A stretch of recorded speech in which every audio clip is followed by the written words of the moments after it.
اعوذ باللہ من الشیطان الرجیم بسم اللہ الرحمن الرحیم اللہم صلی علی سیدنا و مولانا محمد وعلی آل سیدنا و مولانا محمد وبارک وسلم۔ قرآن مجید فرقان حمید کی سورت رعد کی آیت نمبر 8 ہے۔ اس میں اللہ پاک نے اپنے علم کا بیان فرمایا ہے۔ اللہ تعالیٰ فرماتا ہے اللہ یعلم، اللہ تعالیٰ جانتا ہے ما تحمل کل انثی، جو ہر مادہ کے پیٹ میں ہے، مؤنث کے پیٹ میں جو کچھ ہے اللہ پاک جانتا ہے، یعنی اللہ پاک کو ما فی الارحام کا علم ہے کہ ماں کے پیٹ میں کیا ہے، بچہ ہے یا بچی ہے، نر ہے یا مادہ ہے، ایک ہے یا دو ہے، اس کی تخلیق پوری ہو چکی ہے یا نہیں، یہ اللہ پاک کی ذات بابرکات کے علم کا مقام ہے۔ نبی کریم علیہ السلام نے مکے کافروں کو خطاب کرتے ہوئے ارشاد فرمایا تھا کہ اے مکے کے کافروں، تم بتوں کی پوجا کرتے ہو، ان بتوں کی پوجا تم کیوں کرتے ہو کہ جن کو کسی کا پتہ ہی نہیں، جو بے زبان ہے، جو سنتے بھی نہیں، جو دیکھتے بھی نہیں۔ میرا رب وہ ہے، یا اس رب کی پوجا کرو جس کو ما فی الارحام کا بھی علم ہے۔ تو جو ما فی الارحام کا علم نہیں جانتا تو کیا وہ پوجا کی لائق ہو سکتا ہے؟ اور آگے اللہ تعالیٰ فرماتا ہے وما تغید الارحام، اور ان کے پیٹوں کا سکڑنا، کم ہونا بھی اللہ پاک جانتا ہے، وما تزداد، اور ان کے پیٹوں کا زیادہ ہونا بھی اللہ تعالیٰ جانتا ہے۔ یعنی رب العالمین کی ذات بابرکات نے فرمایا کہ میں جانتا ہوں جب حمل چھوٹا ہوتا ہے اس وقت بھی، جب بڑھ جاتا ہے اس وقت بھی۔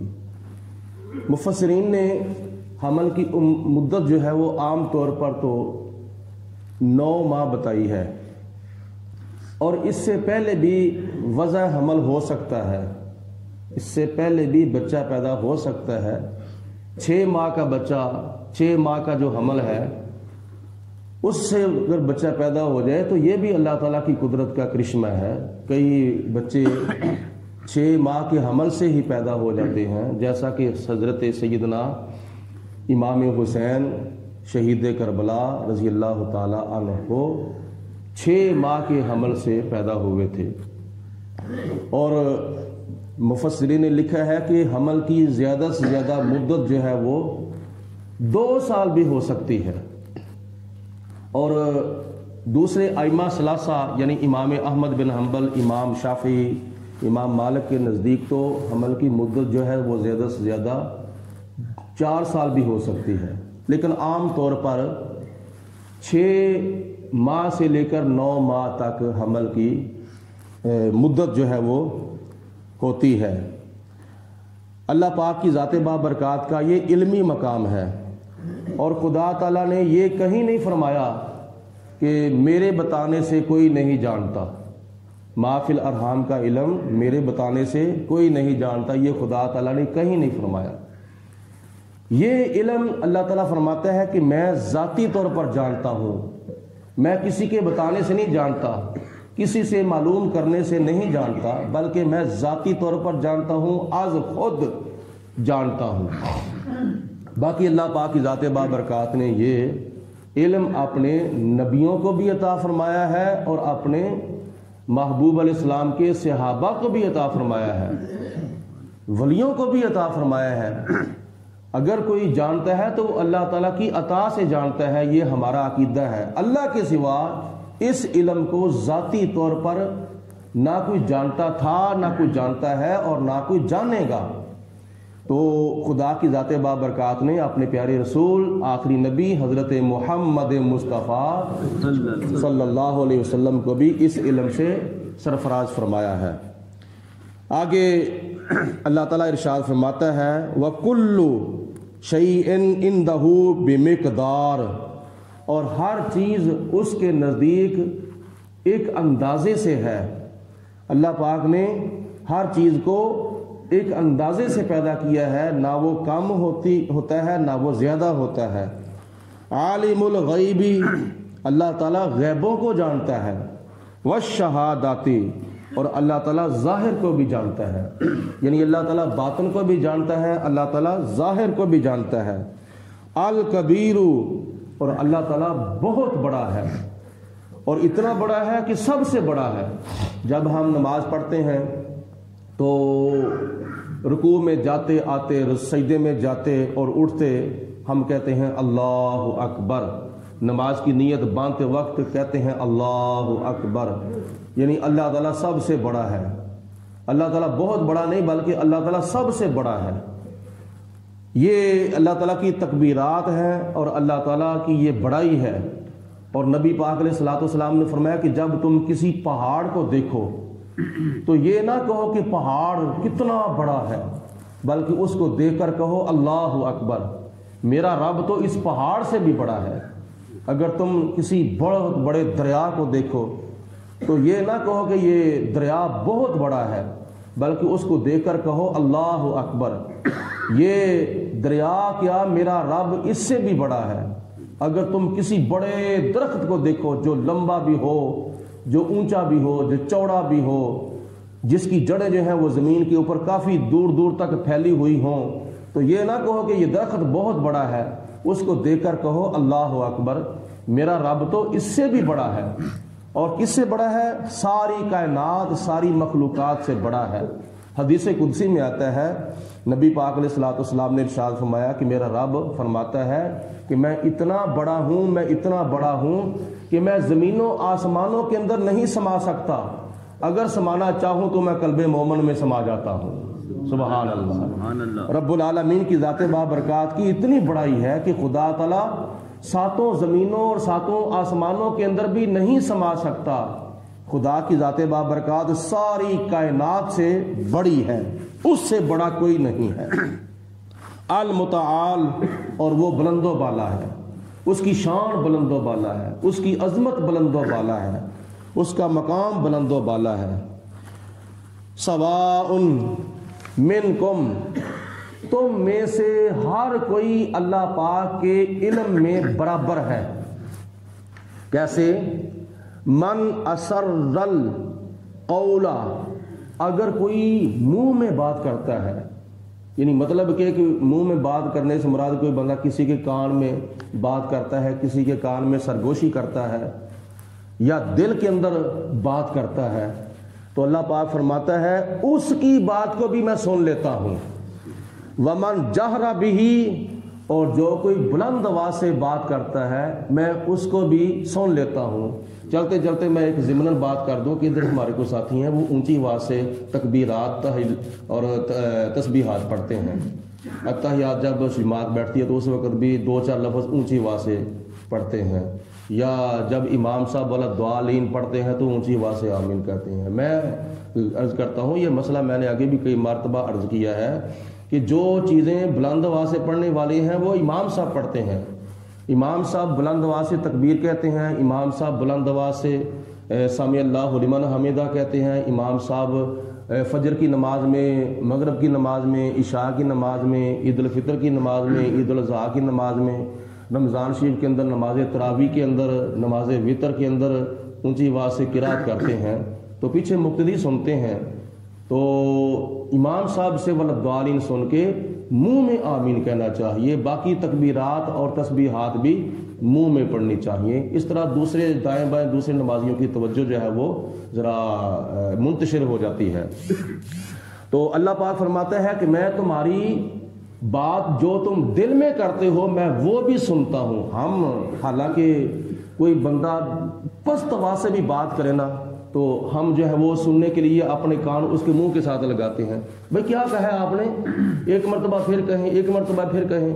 مطلب یہ ہے کہ اگر منہ میں وہ بات کر رہا ہے تو ہم اپنے کان اس کے منہ کے ساتھ لگاتے ہیں، تو پھر ہمیں پتہ چلتا ہے، وہ بھی 2-3 مرتبہ سنتے ہیں تو پھر ہمیں معلوم ہوتا ہے۔ اللہ تعالیٰ فرماتا ہے تم منہ میں بات کرنے کی بجائے یا پست آواز بات کرنے کی بجائے تم اپنے دل میں بھی بات کرتے ہو نا، ہاں میں نے فلاں کام یہ کرنا ہے، فلاں وقت یہ کام کرنا ہے۔ اللہ پاک فرماتا ہے میں تمہارے دل کی آواز بھی سن لیتا ہوں، میں تمہارے دل کے اندر کی ہوئی بات بھی سن لیتا ہوں۔ ومن جہر بہ، اور جو کوئی بلند آواز سے بات کرتا ہے اللہ پاک فرماتا ہے میں اس کی بات کو بھی سن لیتا ہوں۔ ومن ہوا مستخفم باللیل، اور جو رات کو چھپتا ہے، جو رات کے اندھیرے میں چھپ جاتا ہے اس کو بھی، وسارم بالنہار، اور جو دن کے وقت چلتا ہے، یعنی دن چڑھ جاتا ہے تو لوگ آتے ہیں جاتے ہیں، ہمیں تمہیں نظر آتے ہیں۔ رات کا جب اندھیرا چھا جاتا ہے، جب کوئی لائٹ نہیں ہوتی، کوئی بتی نہیں ہوتی، کوئی چراغ نہیں ہوتا، تو کسی جگہ پہ بندہ اندھیرے کے اندر بیٹھا ہو تو کسی کو دوسرے کو پتہ نہیں چلتا کہ فلاں جگہ پہ بندہ لیٹا ہے یا بیٹھا ہے۔ اللہ تعالیٰ فرماتا ہے کہ میری نظروں میں، میرے علم میں رات کو چھپنے والا اور دن کو چلنے والا دونوں برابر ہیں۔ میرے علم میں جو منہ میں اور دل میں بات کرتا ہے اور جو اونچی آواز سے بات کرتا ہے دونوں برابر ہیں۔ جس طرح میں اونچی آواز سے بات کرنے والے کی آواز کو سن لیتا ہوں، اس طرح دل کے اندر بولنے والے کی آواز کو بھی میں سن لیتا ہوں۔ جس طرح میں دن کے اجالے میں چلنے والوں کو، پھرنے والوں کو دیکھ لیتا ہوں، اس طرح رات کے اندھیرے میں بیٹھنے والے اور چھپنے والوں کو بھی میں دیکھ لیتا ہوں۔ تو جب بندہ رات کے اندھیرے میں چھپ جائے، لک جائے، تو خدا تعالیٰ سے وہ چھپ نہیں سکتا۔ تو گناہ کرتے وقت یا چوری کرتے وقت یا شراب پیتے وقت بندہ تنہائی میں چلا جائے، خلوت میں چلا جائے، تو وہ خدا کی ذات بابرکات سے کیسے چھپ سکتا ہے؟ اس لیے ہمارا ظاہر باطن ایک ہونا چاہیے، ہماری خلوت اور ہماری جلوت ایک ہونی چاہیے۔ لہو معقبات من بین یدیہ ومن خلفہ، اللہ پاک فرماتا ہے کہ کچھ ایسے فرشتے ہیں، معقبات ہیں، کچھ ایسے معقبات ہیں، یعنی فرشتے جو ایک کے بعد دوسرا، دوسرے کے بعد تیسرا، تیسرے کے بعد چوتھا، چوتھے کے بعد پانچواں آتے ہیں اور انسان کی، مسلمان کی حفاظت کرتے ہیں۔ اور کہاں سے حفاظت کرتے ہیں؟ من بین یدیہ، اس کے آگے سے بھی حفاظت کرتے ہیں، ومن خلفہ، اور اس کے پیچھے سے بھی حفاظت کرتے ہیں۔ یحفظونہ، وہ اس کی حفاظت کرتے ہیں، من امر اللہ، اللہ تعالیٰ کے حکم سے۔ اس کے بارے میں حدیث پاک میں آتا ہے کہ صبح اور شام کے فرشتے ہیں، یعنی فرشتے صبح فجر کے وقت بھی آتے ہیں اور وہ عصر تک بندے کے ساتھ رہتے ہیں۔ جب وہ صبح کے آئے ہوئے فرشتے عصر کی نماز کے ٹائم چلے جاتے ہیں تو عصر کے بعد، عصر کے وقت پھر اور فرشتے آ جاتے ہیں، وہ فجر کی نماز کے پڑھنے تک بندے کے ساتھ رہتے ہیں۔ تو جب وہ فرشتے اللہ تعالیٰ کی بارگاہ میں جاتے ہیں تو خدا تعالیٰ ان سے پوچھتا ہے، جبکہ خدا تعالیٰ علیم بذات صدور ہے، خدا ان فرشتوں سے پوچھتا ہے کہ اے میرے فرشتوں، تم میرے بندوں کے پاس سے آئے ہو، میرے بندے کیا کر رہے تھے؟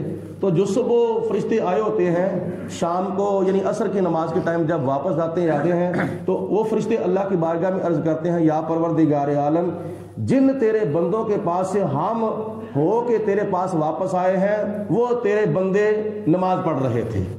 یعنی فرشتے جا کے گواہی دیتے ہیں، یا اللہ جن بندوں سے ہم ہو کے آئے ہیں وہ تیرے بندے نماز پڑھ رہے تھے۔ تو جو فرشتے عصر کی نماز کے ٹائم آتے ہیں وہ فجر کے ٹائم جب واپس جاتے ہیں تو اللہ تعالیٰ ان سے پوچھتا ہے، بتاؤ میرے فرشتوں میرے بندے کیا کر رہے تھے؟ تو وہ فرشتے جا کے اللہ کی بارگاہ میں عرض کرتے ہیں، یا پروردگار عالم، ہم تیرے جن بندوں کے پاس سے ہو کے آئے ہیں وہ تیرے بندے فجر کی نماز پڑھ رہے تھے۔ یعنی فرشتے کہتے ہیں کہ تیرے بندے عصر کی نماز پڑھ رہے تھے، تیرے بندے فجر کی نماز پڑھ رہے تھے۔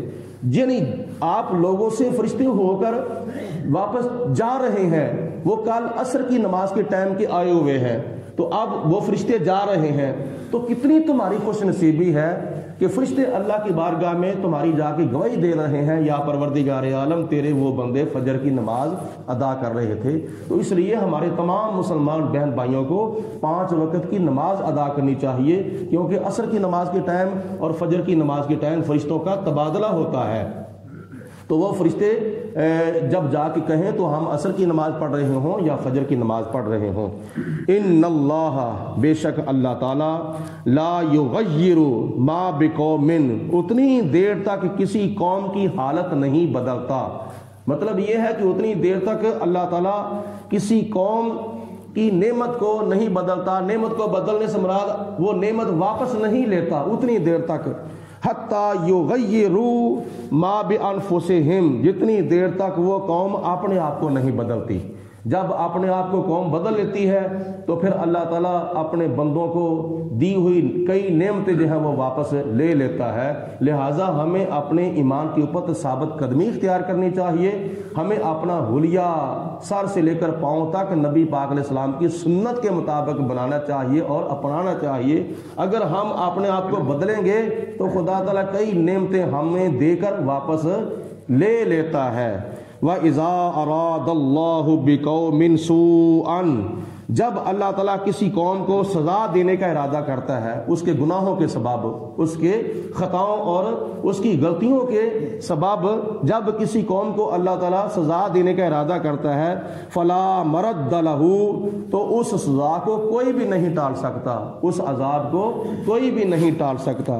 وَمَا لَهُم مِّن دُونِهِ، اور اللہ پاک کی ذات بابرکات کے سوا اس کا کوئی بھی منوال، کوئی مددگار نہیں ہوگا قیامت کے دن. اللہ پاک کی ذات بابرکات ہم سب کو اپنا خوف عطا فرمائے اور قرآن مجید پڑھنے کی اور صحیح پڑھنے کی توفیق عطا فرمائے اور اس کو سمجھنے کی، اس پر عمل کرنے کی توفیق عطا فرمائے. وآخر الدعوانا ان الحمد للہ رب العالمین. الصلاۃ والسلام علیہ